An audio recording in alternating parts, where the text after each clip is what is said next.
안녕하세요 4학년 학생 여러분. 영화 쥐라기 공원의 일부분을 시청해 보겠습니다. 영상을 보면서 오늘 공부할 내용이 무엇일지 한번 생각해 봅시다.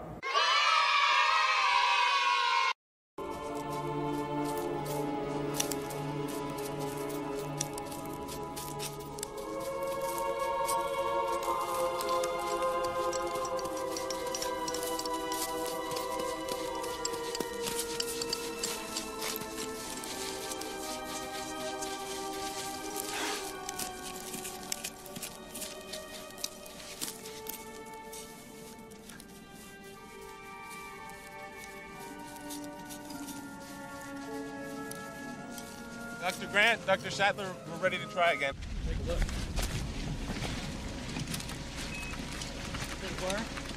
How long does this usually take? Shivering an immediate return. Shoot the radar into the ground and the bone bounces the image back. Bounces it back. This new program's incredible. 2 more years development and we won't even have to dig anymore. Where's the fun in that? It's a little distorted, but I don't think it's a computer. Oh. Postmortem contraction of the posterior neck ligaments. Velociraptor? Yeah, it's good shape, too. It's 5-6 feet high, I'm guessing 9 feet long. Look at the What'd you do? He touched it. Dr. Grant's not mission compatible.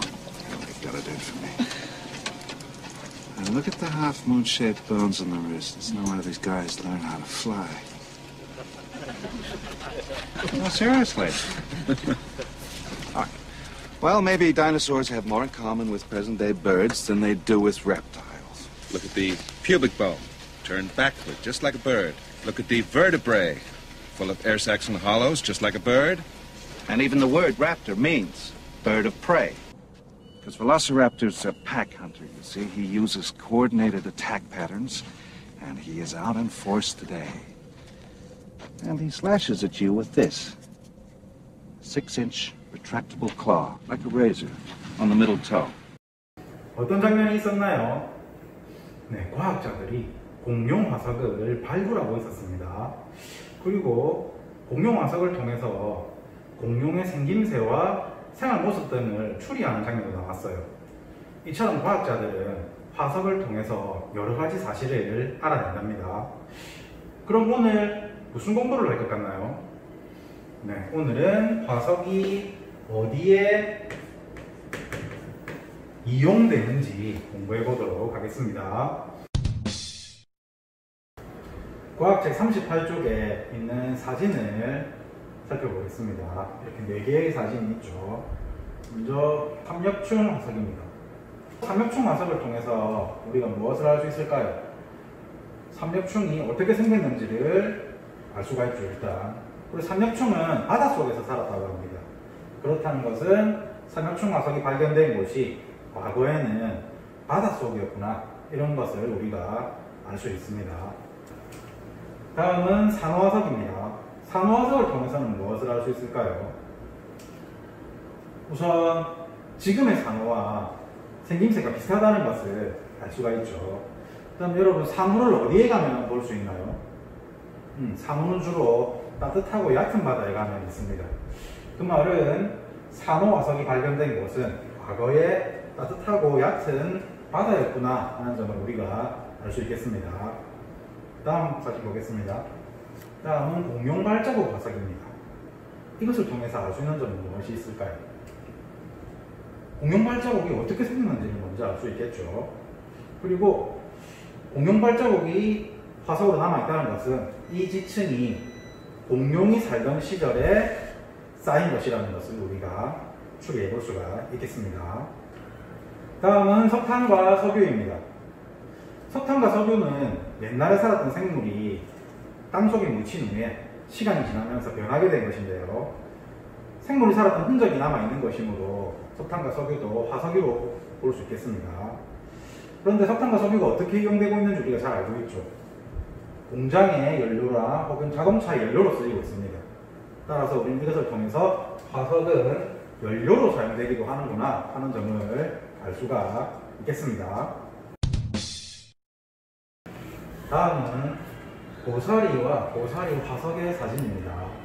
이 두 가지의 공통점과 차이점을 한번 생각해 보이는데요. 여러분들이 고사리 화석을 직접 눈으로 볼 수가 없으니까 선생님이 영상 속에서 사진으로 제시하겠습니다.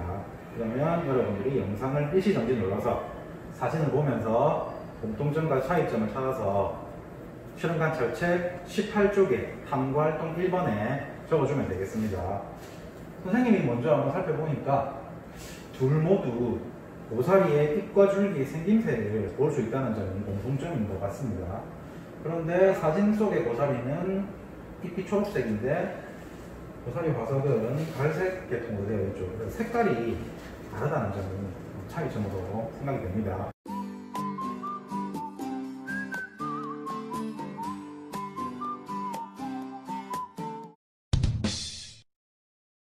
고사리는 어떤 환경에서 잘 자랄까요? 컴퓨터나 스마트폰 혹은 태블릿 등의 스마트 기기를 이용해서 여러분들이 직접 고사리가 어떤 환경에서 잘 자라는지를 검색해 봅시다. 예를 들자면 지금 여기 화면에 보이는 것처럼 구글이나 네이버 같은 검색 사이트에 들어가서 고사리 잘 키우기를 한번 검색해 보겠습니다. 그러면 여기 보이는 것처럼 다양한 블로그를 포함해서 카페든 웹사이트든 정보가 나옵니다. 여러분 읽어보면서 접속을 해보면 되는데 선생님이 일단 여기 한번 들어와 봤습니다. 그러면 고사리를 키울 때 어떻게 해야 되는지 이런 내용들이 나와 있습니다. 그래서 이런 것들을 여러분들이 하나하나 눌러보면서 고사리가 잘 크는 환경을 조사할 수가 있겠죠. 지금부터 한번 직접 해보세요. 고사리는 따뜻하고 습기가 많은 곳에서 잘 자란다는 점을 조사했습니다. 그렇다면 고사리 화석이 발견된 곳은 당시에 어떤 환경이었을까요? 그 내용을 여러분들이 실험관찰책 18쪽에 탐구활동 2번에 지금 작성해 봅시다.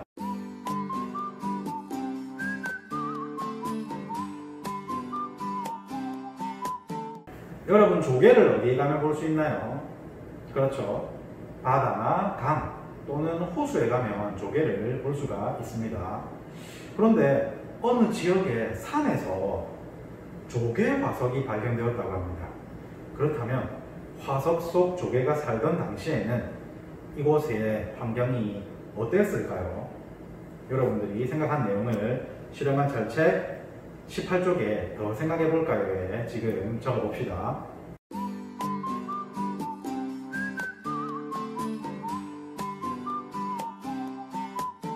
조개 화석이 발견된 것으로 봐서 지금은 산이지만 당시의 과거에는 바다나 강 또는 호수였을 거라고 추리를 해볼 수가 있겠습니다. 우리는 화석을 어떻게 이용하고 있나요? 네, 먼저 우리는 화석을 통해서 생물의 생김새를 알 수 있었죠. 생김새를 알 수 있었고 그 생물이 살아가던 생활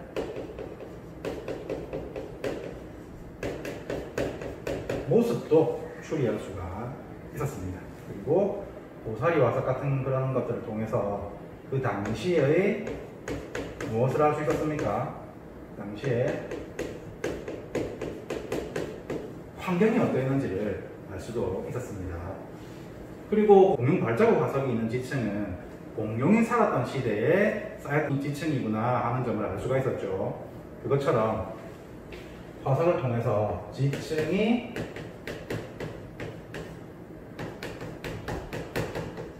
쌓인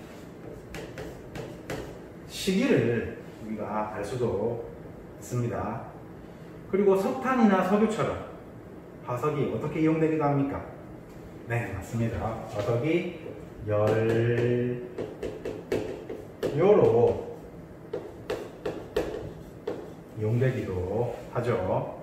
교과서 40쪽에 보면 여기 보이는 것처럼 자연사 박물관 꾸미기라는 부분이 있습니다. 이 부분은 여러분이 등교하고 나서 미술 시간과 연계해서 실제로 한번 꾸며보는 활동을 하도록 하겠습니다. 다음 시간에는 3단원으로 넘어가겠습니다. 3단원에는 어떤 내용들이 있을지 여러분들이 미리 한번 읽어보는 시간을 가져보세요.